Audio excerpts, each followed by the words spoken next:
Hello and welcome to episode 6 of the Talking Show. Now, I can't believe I'm saying this, but today I'm joined by Ross King MBE. Now, Ross is the LA correspondent for ITV, and he was also a star of Series 23 of Critical Justice. Hi Ross, how are you? I'm great, Zach. I can't believe that I'm here with you. I can't believe that you're at episode 6 as well. What a star you are. Absolutely inspirational. What a man you are. I'm so proud of all that you're achieving, Zach. It's just unbelievable. Thank you. Now we are about for the moon, didn't we? That's Who right. I was at the Pride of Britain Awards and I was accosted by Zach, who stopped me. And it was just brilliant. That was the highlight of the night for me. I mean, it was so wonderful to be there and to see so many different people, and to see so many inspirational people like yourself. And that's what really makes the Pride of Britain Awards just so special. So it was a great night, but an amazing treat to meet up with you, and now to be able to do this with you as well. yeah, obviously is privileged to have him on here because I watched morning TV that the and see yourself on there. And I was like, Ah. I'm like, how do you get all of this information? Like, how do you get all this stuff? But honestly, so keep you up to date. um, now, if you could go anywhere in the world, where would you go? Where would I go? Right, anywhere in the world.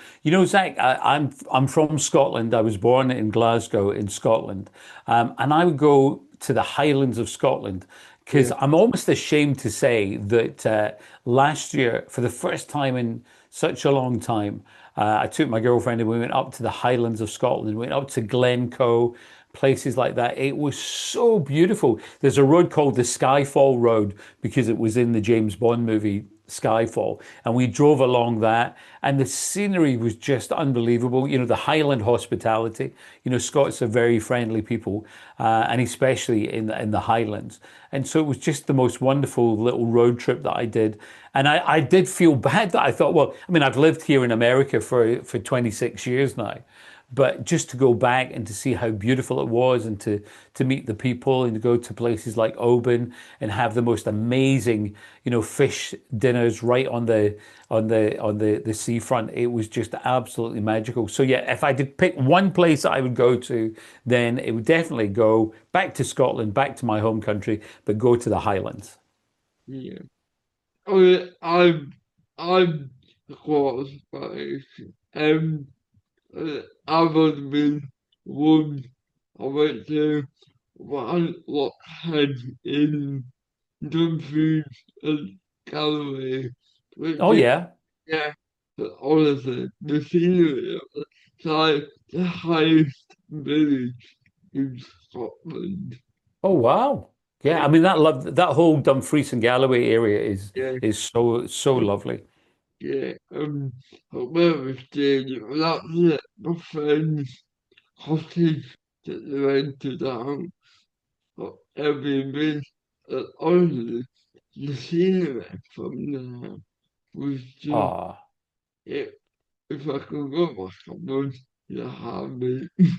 Um, Yeah, and I think Zach as well. It's a weirder thing as well. It's so lovely to hear you talk about the scenery and how much you loved it. And I think as you get older, you appreciate it even more because that when I would go with my mum and dad, I wouldn't appreciate it as much. And I think part of that is getting older and you're actually looking at these places and taking it all in. And you don't really appreciate it that much when you're younger. But it's so lovely to hear, from you saying that you really found the scenery breathtaking. I do feel like a little bit of it was like you just said. Uh, like I say, as I get older, I will start to appreciate it a lot more. Like where I live right now, so. the view from our phone is absolutely gorgeous.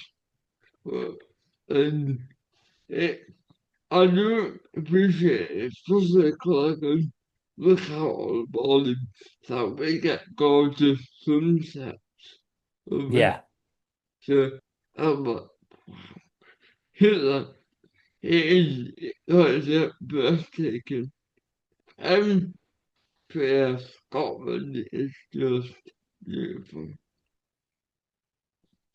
Now, if you could have a meal with five famous people, dead or alive, who would they be and why? Wow, what a great question, Zach. Yep. So five people, dead or alive, that I would want to have to meet at a dinner party. Right. So let's think. Number one would be the Queen. Yeah. I was lucky that I met the Queen a couple of times, and she was really funny, Zach, as well. Sometimes people don't realize, but the Queen is really funny. One of the first times I met her, I was doing a show in Hyde Park, which is near Buckingham Palace, and she was really far back. In the audience, and I said to her at the end of the show, I said, "Mom, you were so far back. Could you hear and see okay?" And she said, "I was so far back, I could have opened a window and stayed at home." So she was great. So I would wonderfully.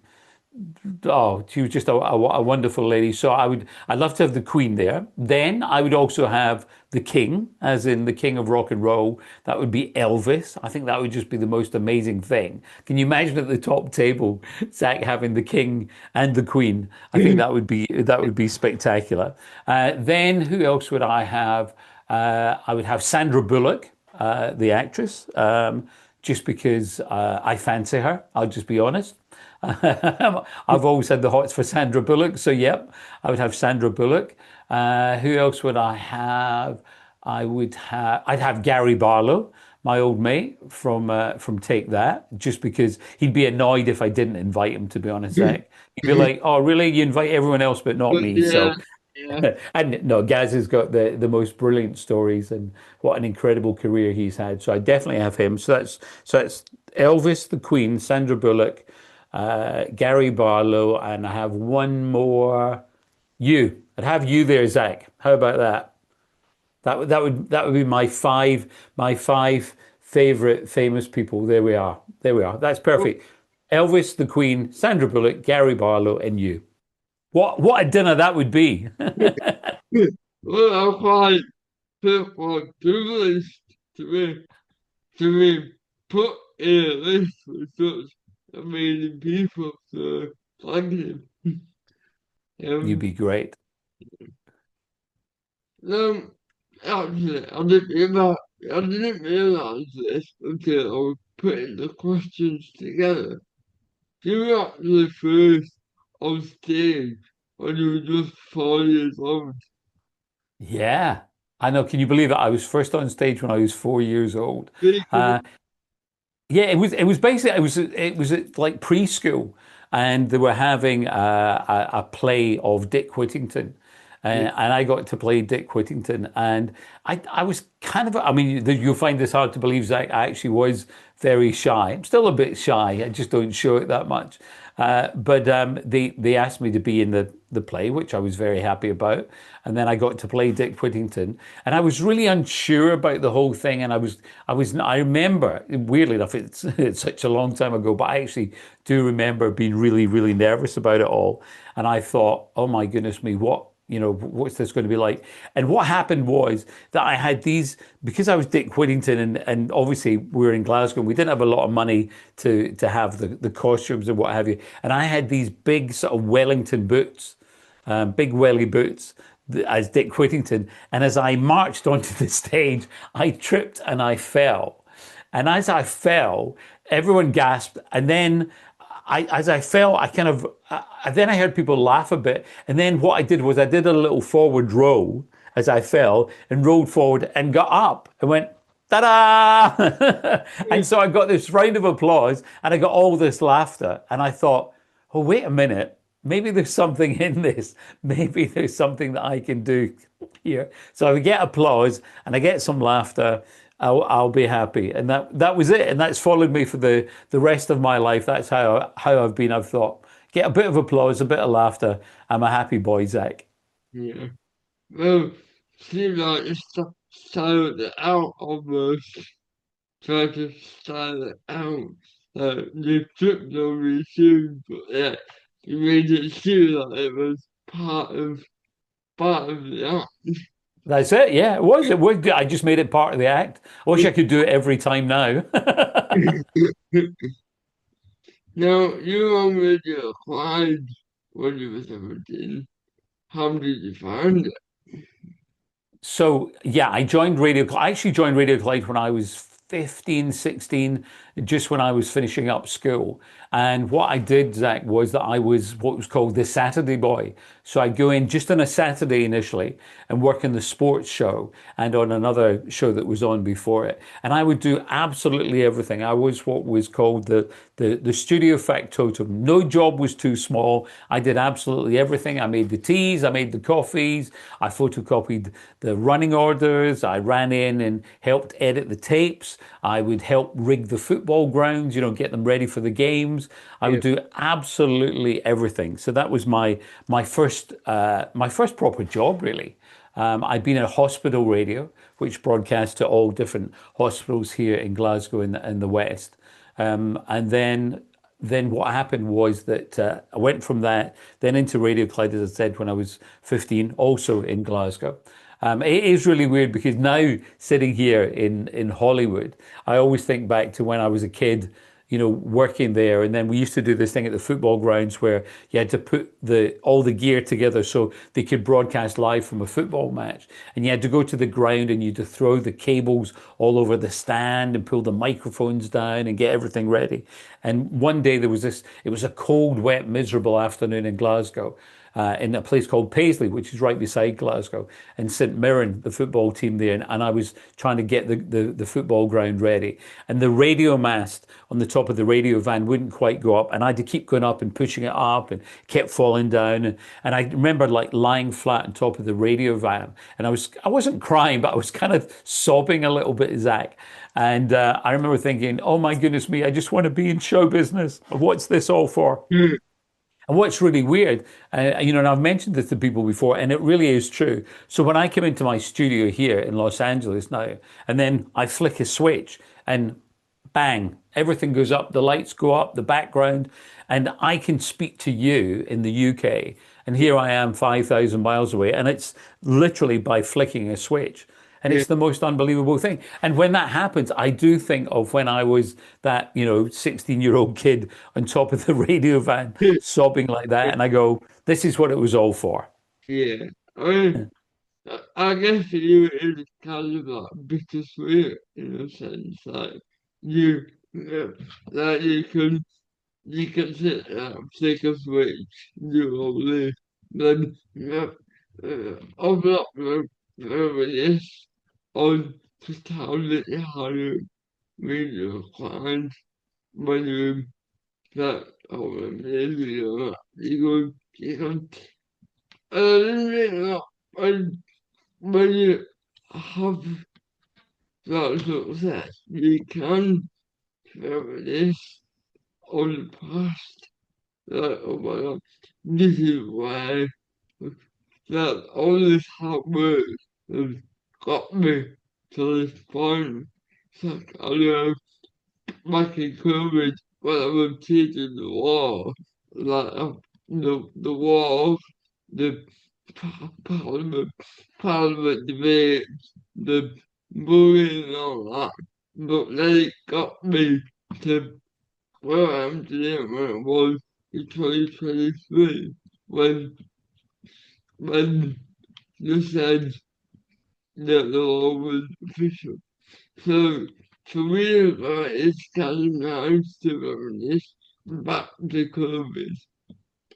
Like saying, like saying, it is bittersweet in a sense. Like, Yeah. yeah, No, and again, it is that thing where, think of the incredible efforts that you've gone to and what you've gone through to get to where you are today. And it is that thing that, people like you, as I've said before, it's like, absolutely inspirational, and the work that you put in and the effort that you put in.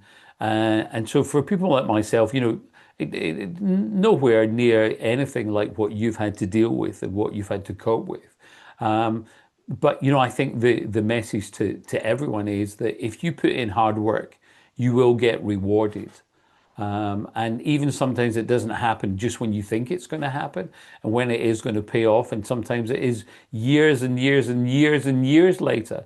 But also, if you can look back at what you've done and the effort that you've put in to get you to where you are today, you just realize that all that hard work is worth it.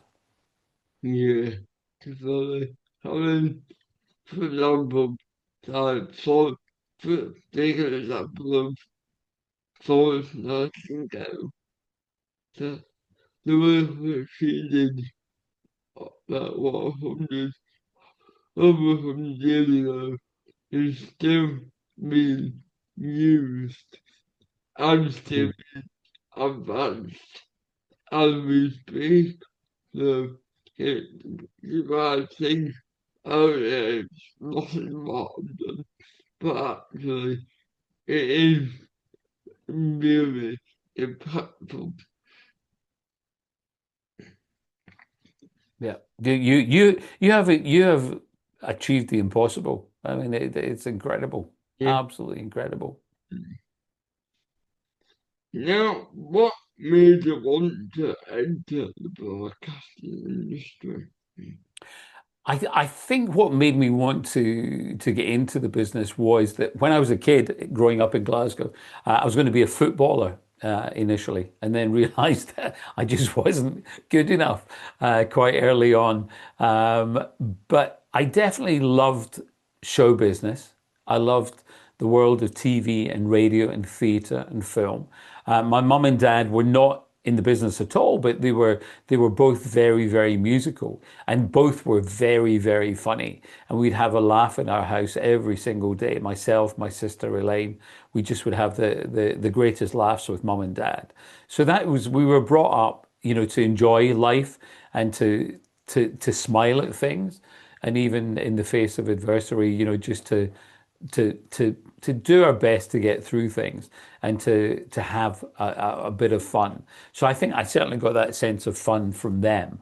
And also the performing thing because they both sang, they both played instruments. Mum played the piano, Dad played the euphonium, and quite a few other brass instruments as well. So I feel that I was very lucky that I was brought up in that kind of household. It was very musical. It was very arts forward, if you want to put it that way.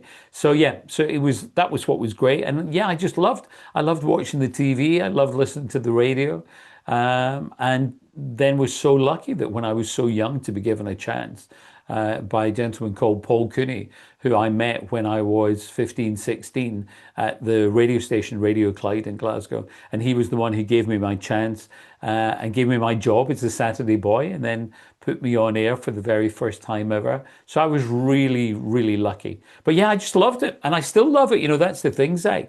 All these years later, I'm still here. I can't believe that I'm still here in Hollywood and I'm still loving every minute of it.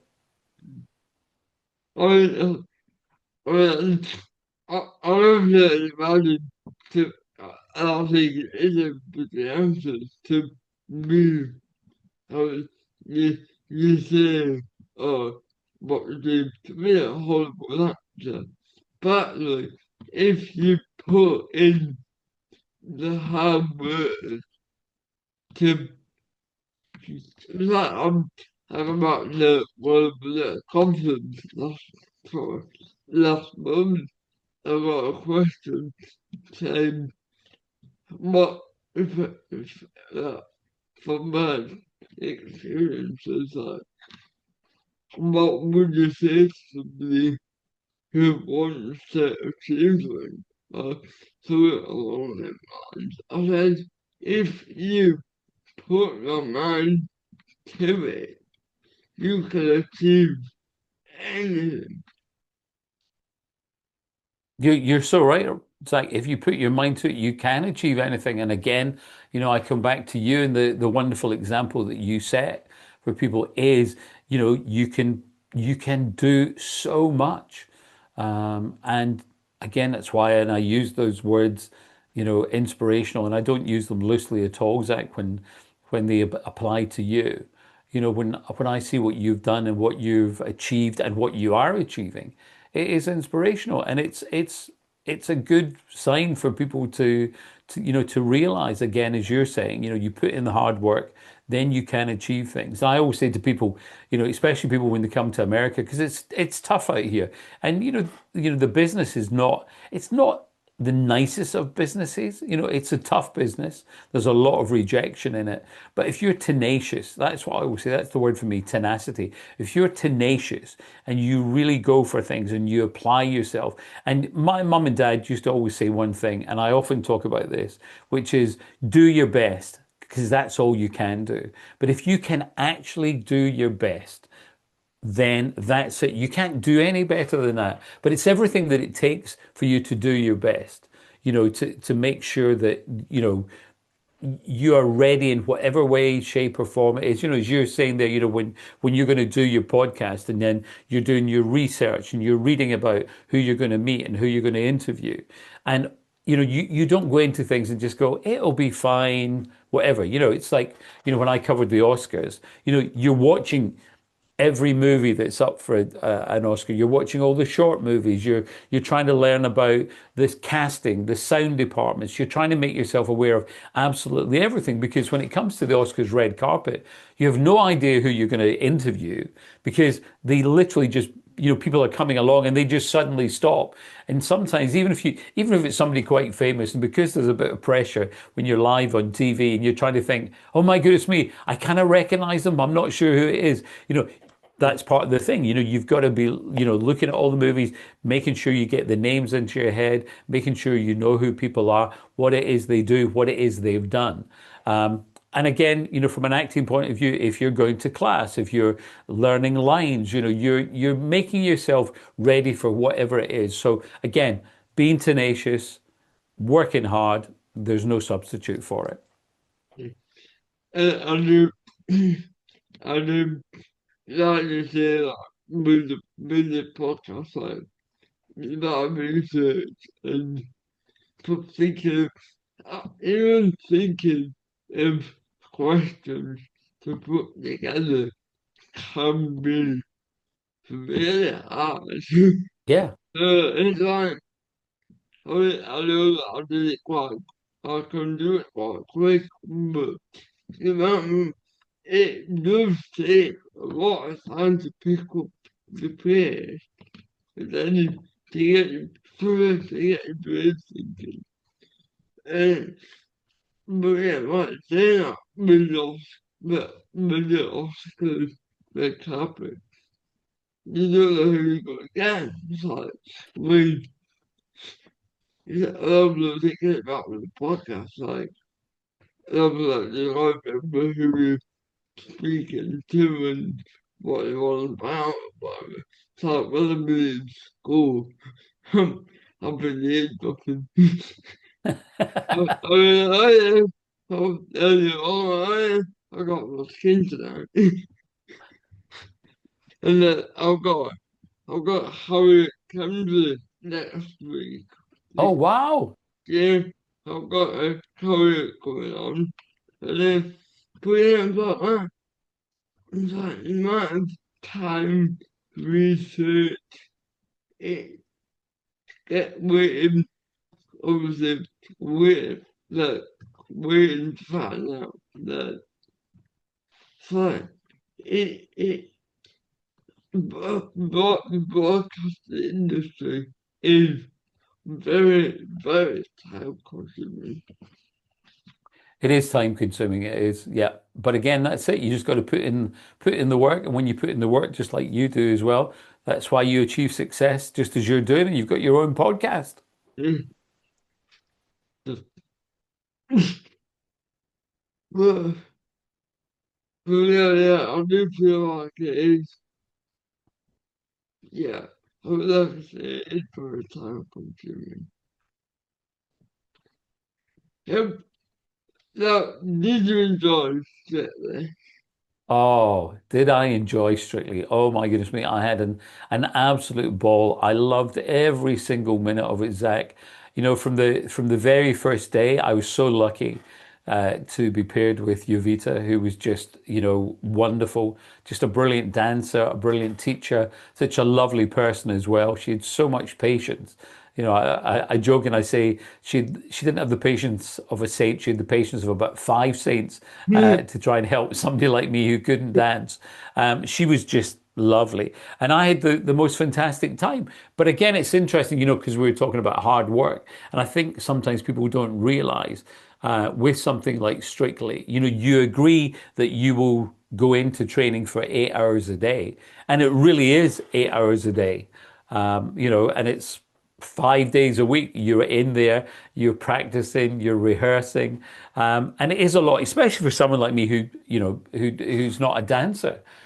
So it's a real challenge, but it was a challenge that I absolutely loved. I loved every minute of it. I loved the rehearsals. I loved the training. I loved the studio as well. That dance floor that you see in TV. It's so weird because for someone like me who obviously I'd never been in that studio ever at all until it came to actually doing the show. And when you go in and you see that whole Strictly room and you see the floor and then you see where the audience goes and you see the stage where the band are and oh, it is absolutely magical. And I'll never ever forget that first moment when I came out on stage, and it's incredible. The atmosphere in the room is absolutely electric. It's like a rock concert. And you come out and they mention your name, and the audience are so great and so hyped up, and the music's going, and it's one of those moments. And it's funny, I looked around at a few of my fellow contestants, and we were all getting really quite weepy. We were getting really emotional because it was such a lovely moment, and everyone wants you to do well, which is such a lovely thing because the way the world is at the moment.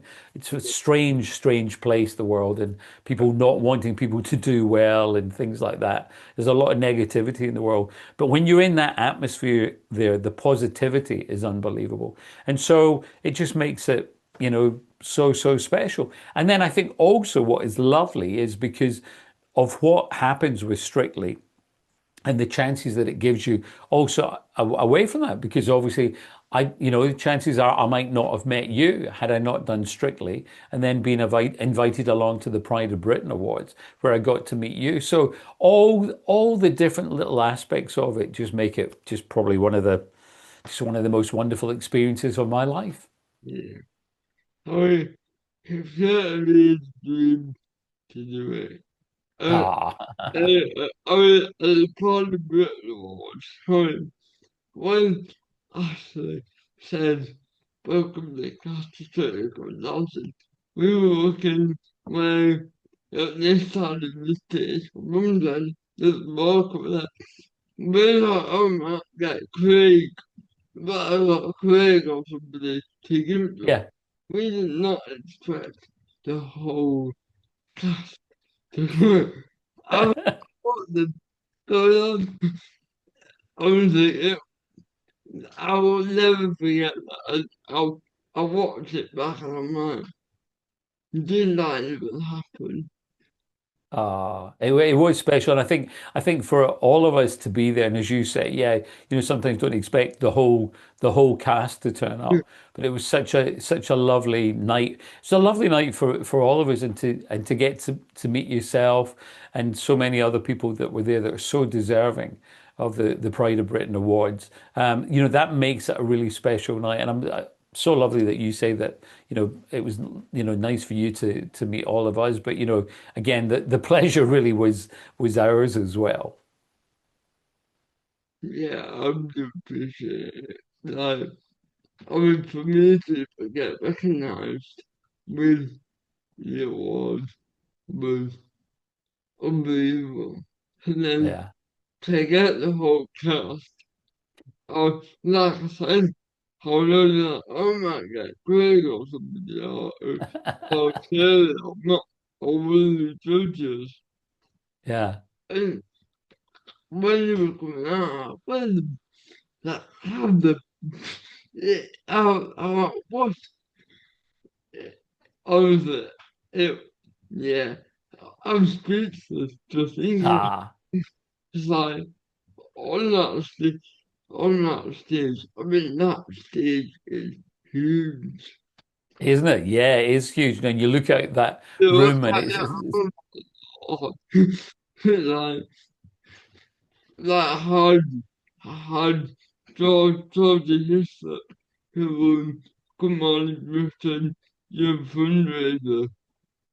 yeah, I was like, with everything, it was massive. That that room, was the two one part of Scotland and Canada. So even part of Scotland was massive. But compared to part of Britain, part of Britain was, I say again, it was huge. massive event, massive. Now, with everything going on regarding the manosphere, please can you help, please can you give young men like myself some advice on how we can try to filter out toxic masculinity?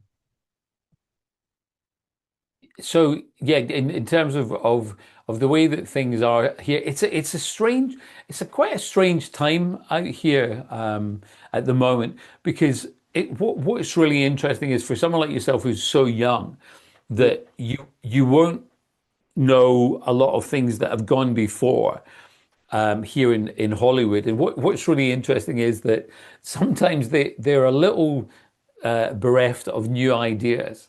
So what happens is they keep going back to things that did well or have got a good name.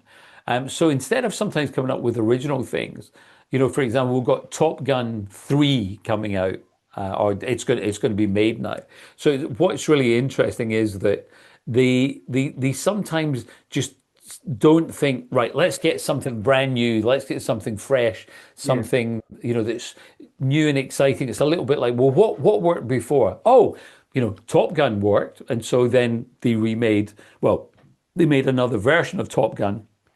And now they're doing another one as well. But sometimes they will actually just remake a movie. So if you take even a movie that did incredibly well, A Star is Born, a Star is Born had been made before, which I remember when I was a kid with Barbara Streisand and Chris Christopherson. Then A Star is Born was made even years and years and years before that as well. And it is interesting that you think in a place like this where you've got all these incredible minds, that you think people would keep coming up with something new or something different. But no, quite often it's a case of let's just go back and take something that we did before and either just remake it or make another slightly different version of it. But on the other hand, it's great. I mean, I love Top Gun. I don't know if you like Top Gun, the movie. So, Top Gun 3, I'm really looking forward to. So sometimes there are movies that you really want to kind of see again or you want to see another version of it. So it's great. But you know what? I am still as excited as I was when I first came here. I came out here to cover the Oscars in something like it was about 1993, something like that. I mean, it's forever ago. And I came here and I thought I really love this place and I'd like to work here at some point. And then I was so lucky in 2000, I got the chance to come out here. And I'm still here and I'm still as enthusiastic about things. I still love what I do. I love the opportunities that I get. It's just so, mind-boggling at times, the chances that I get, the people that I get to see, the people that I get to chat with. But I've got to say that today really has been, such a huge privilege to be part of your podcast, Zach, because what you do and what you've done is really makes you realize, what life is all about, what people deal with, and what they cope with, and to make especially people within our business. Sometimes I don't think people realize how lucky they are. So to be given an opportunity to do this and to sit with you and chat has just been absolutely wonderful. So I want to say a huge thank you to you for letting me be part of your podcast because it really has been very special. Yeah, I mean, thank you so much for that. I mean, I messaged you on social media, and to be quite frank with you, I didn't expect a response. So when you responded to it, I went, oh my god, that is a blind. I, cause it was like that message that I sent you. I was literally just shooting myself. Like, if I look at it back, I look at it back.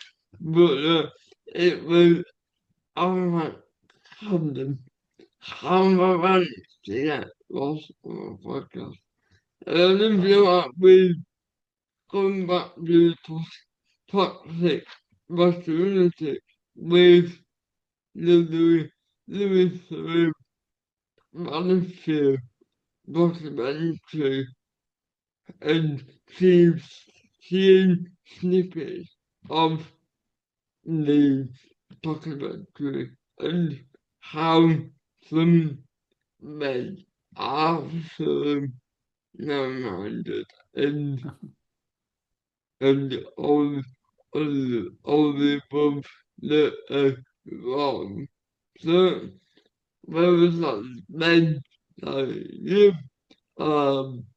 people that actually wish to do good for the world, whereas the men on the manifest are quite frankly horrible.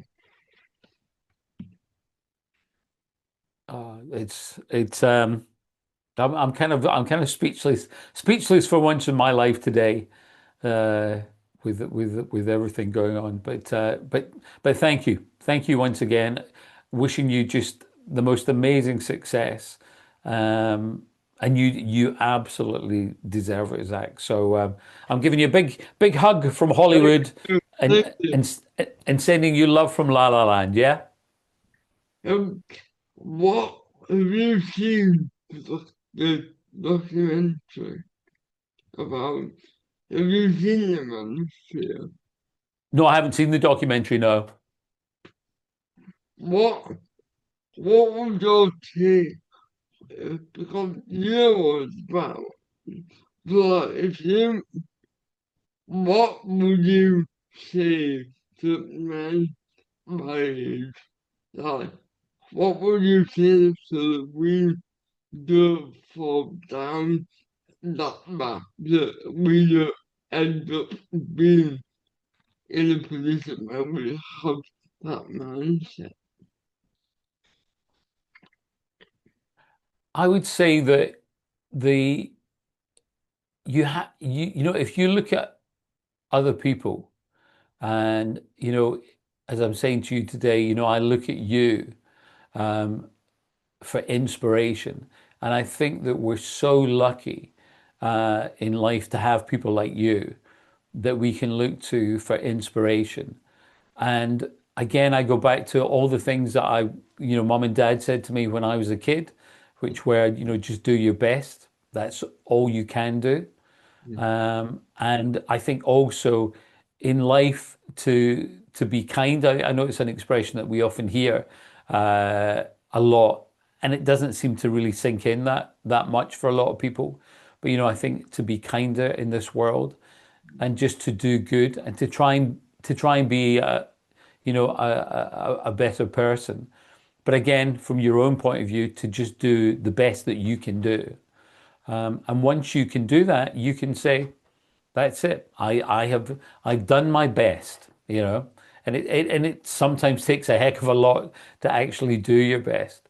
But when you do that, then whatever life throws at you, you can say, "I have done my best." yeah. Can we go back to what I was saying earlier about, but if you want to do something with the life of yourself, do it. What what is stopping you? Just think yourself, what is stopping you. And if you think that, you just think nothing. Do it. Your words just say it all. Exactly. Your words say it perfectly, Zach. You know, what is stopping you? Just do it. And look what, obstacles have been put in your way and you're doing it. So you are the man. You are the star. Thank you. I really appreciate that, Ross. Ah. Um, now, nothing. Now, can you tell us what is happening in Hollywood lately? Yeah, it's a crazy time, as I said, that we've got through the award season, which can, be, ridiculous and very silly. And I'm actually Yeah, at a point where I think now that, awards like the Pride of Britain Awards, I think are really, really important because they bring awareness and they recognize the most incredible achievements. I think a lot of these other awards now we can we can actually do without. I think we're getting to a point now where, you know what, really, I just think in terms of, what people are doing now, what you're watching, where you're watching, I'm not quite sure that these big awards now really mean that much.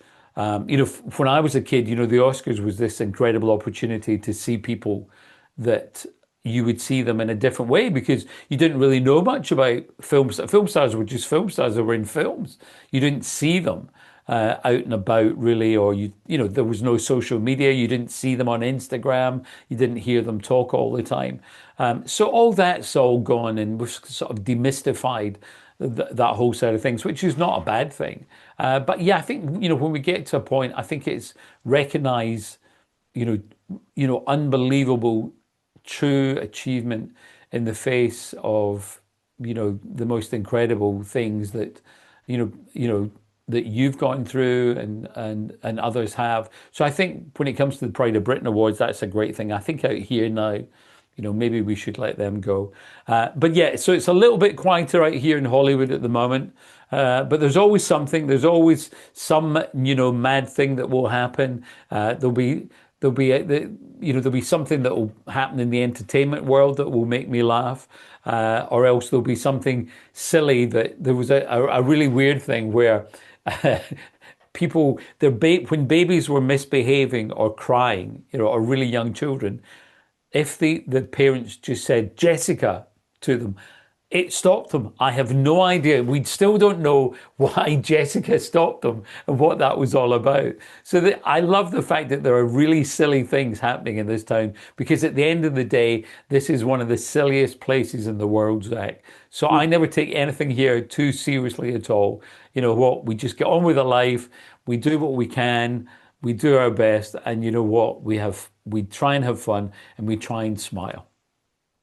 you know what? I really think that people stereotype Hollywood to be Yeah. that glamorous place where it's the film set by day and just yeah, the film TV set by day and then a place where all celebrities live. I mean, whereas here's another place where like, we normal civilians could buy a house in Hollywood. And so I think there is a bit of a stereotype around. I don't know what else to call it is, how we lived there for 26 years, but as for me, who lives across the pond, not my take on it. No, I think there is that stereotypical view of Hollywood, Yeah. which sometimes is true. There are certain types, there are certain places, But the simple fact of the matter is that I'm a daft boy from Glasgow, and if I manage to get out here and survive for 26 years, then then anyone can. So hopefully that will give hope to some people to go, if that daft Ross can be there for a bit, then we all can. I mean, I'm gonna be quite honest here. It was a bit stupid of me, but when I first started on the read, huh? I didn't realize this is a bit stupid, but I didn't realize that it was a green screen. So I thought it had the actual, oh my god, I was doing it. And then I realized, oh yeah, it's a green screen. It's funny, kids. The weirdest thing is that the studio here. I mean, obviously, this is the green screen, the plasma, but the Hollywood sign is actually. If I go out that door and go up and look up there, the actual real Hollywood sign is actually there. So I am here. I really am here.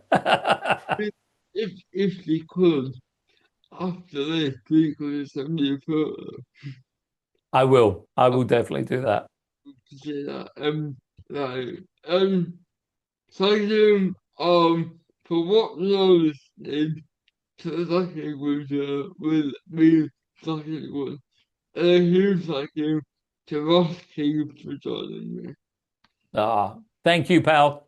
You're an Thank absolute star. thank Love you. you. Take care. Thank you.